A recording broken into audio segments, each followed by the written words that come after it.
اليوم باش نعملوا سلطه هيلثي وما تتكلفش برشا. نقطعوا الخس ونقصوا البصل ونزيدوه مع الليتون، ونزيدها الميس حسب الرغبه كان تحبوها اكيد.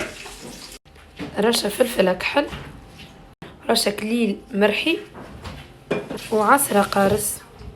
وماذا بكم تبعدوا على زيت زيتونه خاطر بكل ماتيغ غراس.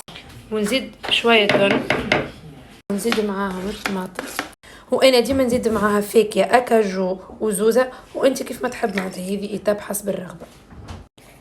ونخلطهم بالباهي، وهكا تكون سلطتنا حضرت. ما تنساوش حركه الاكسبلور وجيمو ابوني باش تجيكم لي فيديو لي غسيت الجايين اللي باش نحضرهم.